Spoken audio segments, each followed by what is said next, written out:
It's only taken 26 years, but we are back outside Union City. Hello everyone, my name's James. This is Beyond a Steel Sky, the long time coming sequel to Beneath a Steel Sky, which was a point-and-click adventure released way back on PCs and things like Amigas. It's from Charles Cecil and his team, working with Dave Gibbons, the guy who drew The Watchmen. That Watchmen, you know, the one I'm talking about.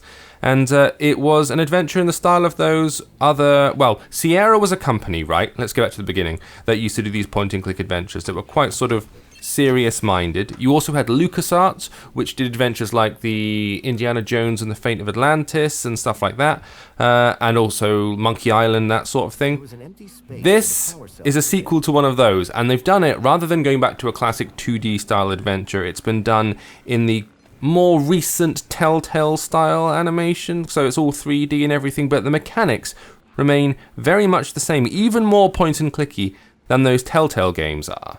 So you'll notice that when I approach things, sometimes you'll get to see a white dot appearing. If I just hold on that white dot for a bit, I just leave the camera draped over it, then you'll see some options start to appear. So I'm not clicking anything here. So look, if I just look at those, I give two options I can examine. Myself of the collective noun.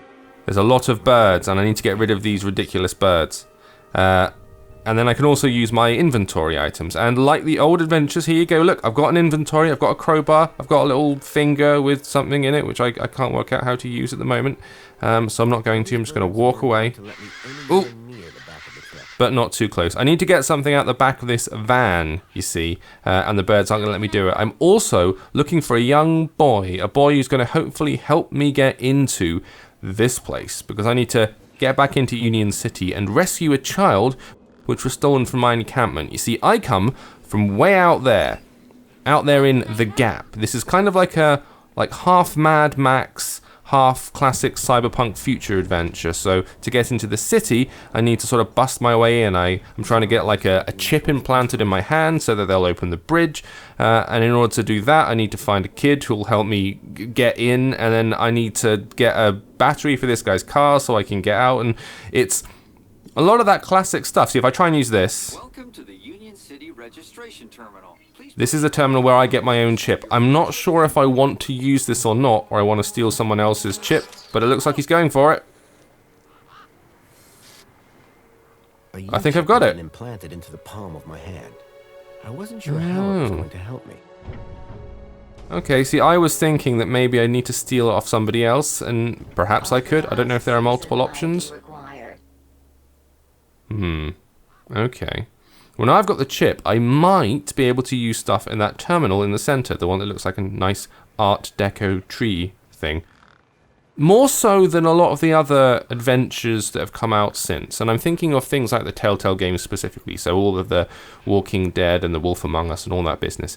Those games look like this, and they have options for dialogue, but usually it's just one conversation, you choose a dialogue, sometimes under a time limit, and then that's it. Here, you've got lots and lots and lots of follow-up questions. Hey, it worked! So you can ask or follow up a particular line of inquiry several times, over and over and over, which is something you can't really do in those modern games. They're usually quite like, you know, say one thing and then the conversation moves on. This is much more like those point-and-click adventures where you can keep asking the same question and get lots of different responses until you've exhausted them all. So it appears here that we're getting some information about the new government. Now, I don't really want to do spoilers from the previous game, and it's a game that rather than playing, I watched someone else play when I was a really small kid. And basically, I've been to this city before, and I left a friend in charge when I went. And there was a corrupt government and all that kind of stuff. It was a bit film noir-y and all that business. But now I'm trying to get back in, and things have clearly changed since. So let me see if I can use this vending machine with my scanner. Hey, now we're talking. I got a Spankles can! The machine ejected a garish, beclowned can of soda, labeled Spankles. Nice.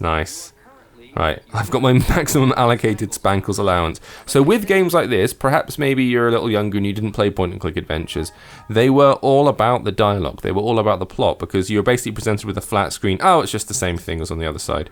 You're presented with a 2D screen to explore, usually a room or something like that, and you just wandered around investigating and prodding and all of that business and looking for items to rub together. That was the main classic thing that you had to do. There were lots of objects and things to interact with, like I'm doing now, and then maybe, I'll pick up a can, and then if I mix that can with a rubber band and a stick in my inventory, then I can make a catapult which will let me hit that pigeon out of the sky, and I can get the pigeon, I can feed it to the dog, and the dog will get out of the way of the door, and then I can get into the room. That kind of thing.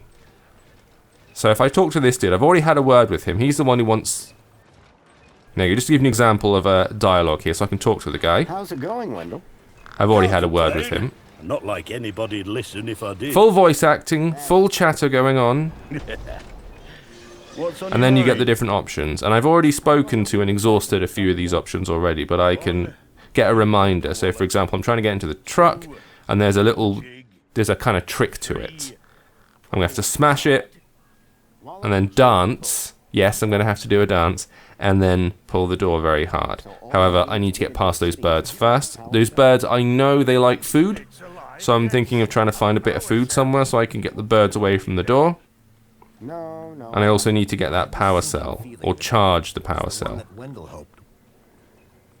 Oh, I saw a wrecked one in the hub. Oh, that's interesting. So back over here, I encountered a woman out in the desert who was over the body of a dead person. And it turns out that she runs a store, and that store might have the power cell I'm looking for. Now, this is available on Apple Arcade. It's also out on PC and I think other platforms as well, but it's Apple Arcade at the minute. The controls are fine. It's a little bit jerky, but like the frame rate is not the smoothest, but I'm not surprised because there's something about these 3D games, these narrative ones. I say again the Telltale games, but those ones were Yankee as hell and always kind of have been on iOS. It took them so many versions of the game before it stopped being a complete 2 frames a second jerk fest. There was something about them that did not run well on mobile devices at all. And this one is doing much, much better, I will say. But I've heard some people struggling to capture footage especially. Let's have a word with her. Amber. Hi again. Hey. I've got my U-chip now. Good for you. They're free. You can double tap on the screen in order to skip through dialogue if you just don't want to hear them talking. And no.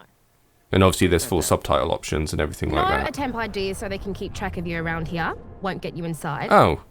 Yes. I hope that would let me in the building, and it As you doesn't. well know, my deet's been eaten. So there's one massive bird. I don't know what they've called him. Big Steve, I think he's called. One of these, those things. There's a big one floating around which has got something on him, and I need to go and get it back. And this kid, I've helped him out and talked to him, and I've given him a push on his little roundabout, what's-it-majigger, and that meant he would help me out. And so I've got the information about his brother, who is apparently hiding in a park somewhere. And he's going to help me out. I can't see which park bench he's talking about, but I'm going to go and have a little rummage around here, because I haven't looked yet. One criticism I'll have is, this guy walks very slowly. And I've checked through the controls and everything. I can't see a run button. I'm double tapping and holding, and this appears to be it. That is in keeping with the modern games. They base... Oh, here we go. Brilliant. Park bench. Sorted. Those, the old-fashioned games, rather, you did tend to just kind of walk around very slowly from place to place. And some of the games you can double-click and you'd run. But generally speaking, it was quite slow crawl. Methodical, because you're about drinking in the environment and everything. And it looks like they're doing the same thing here. Shh. What? There's the My name is kid. Foster. I've just got a few questions. I'm hoping he's seen the big truck that stole the person I'm looking for from my village. The missing kid. Here you go. Missing kid. He came through this way a couple of nights ago. His name is Milo. It was taken in a He's truck about that Pixel's had age. legs, and everyone thinks it's a monster. Have you seen him? The good stuff, though, the score is really nice, the voice acting is very solid. It's supposed to be kind of set in Australia, which is the Mad Max connection. So everyone's got the obligatory good Aussie accents, and so here you go, he's mentioned the monster. This monster. he needs to tell me about where it went, because I need to try and find out where it's gone. But I've been impressed by the voice acting. I'm impressed by the amount of script, the amount of options you have in conversation. And I feel like rather than trying to streamline the games, streamline point-and-click adventures like the Telltale games did, this one is very much going, no, we are a point-and-click adventure. Don't let the 3D graphics fool you. We've got the same massive script, you've got the same options to pursue loads and loads of different conversation and dialogue trees. We're doing the same rubbing items against stuff. We're going to take it at the same leisurely pace as we move around. So I feel like they've really tried to hew close to the origin. So if you did like all those games and you were worried about, or you thought the modern updates of these kind of things and the Telltale stuff was a bit light, this is probably going to speak to you, and especially if you played the original game and you're following the plot along. It feels like they've done a fairly sturdy job with this. Despite some control issues, it does feel a bit awkward moving around, the camera can be a bit yanky, and the frame rate really doesn't help. But that aside, if you've got Apple Arcade and you're interested in getting involved, I see no reason not to download this, especially if you're a fan of the original. It looks like some love's gone into it. So, Beyond a Steel Sky, currently available, Apple Arcade. I may be coming to Android some point, but it'll be a while. And PC as well, I think, at some point soon. But thank you for watching. I will see you next time. And you've been in here ever since?